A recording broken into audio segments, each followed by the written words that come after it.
G'day there, I'm Alan. Welcome again to Alanvale. Today I want to talk about a disaster and what I've done to my farm to try and avoid disasters of this kind in the future.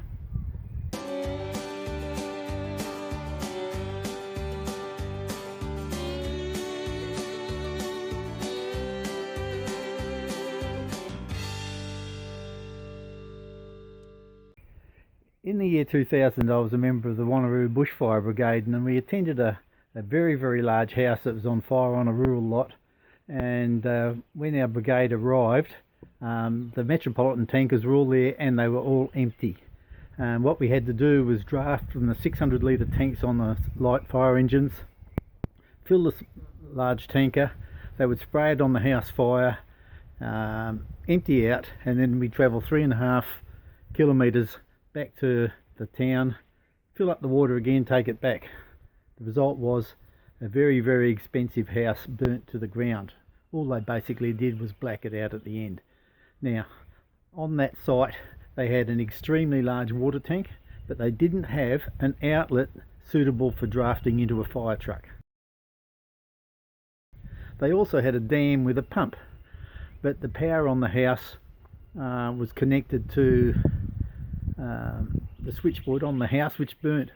All they could do was go back to the main street and turn off at the meter box. Now my meter box is right down the bottom, just down there by the lamp post, and 60 metres up to the house. And what I've got here is a sub board. Now in this board here I have got I've got the main switch, same as the main switch down the bottom. I've got an isolator switch there for the house and an isolator switch there for the shed. If I have a shed fire, I flick that off, I've still got power at the house. If I have a house fire, I flick that one off, I've still got power at the shed. If I want to run a pump, I've got power, I can put a pump on the dam. So I can do that and deal with the fire and hopefully save the house or whatever's on fire. So it's good to have water supply and pumps working during a fire. That's something I learnt from that thing. I think it was over $1.5 million, that house, back in 2000. So it was quite a big house, and it was a thing I learnt. So when we actually built here, I already planned in advance for that. Another thing you might do is when you're putting water tanks on your farm, before they're delivered, ask them to put on the adapter so that you can draft straight into a fire system.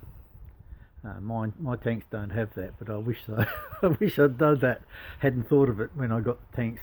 But that's something you could think of too. If you haven't done your power, think about that. Also, the power to this point is a very heavy cable. The electrician said, well, you don't know what you're going to connect down the track, so I recommend that you use a heavier cable, and it'll also increase your amperage and your current flow to your house and your shed.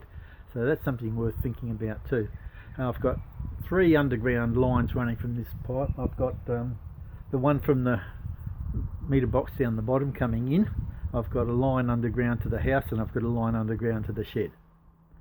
So that's something to think about when you build on your property. Have your isolator system away from your buildings and have it in an area that you can protect by mowing or fire breaks or something like that.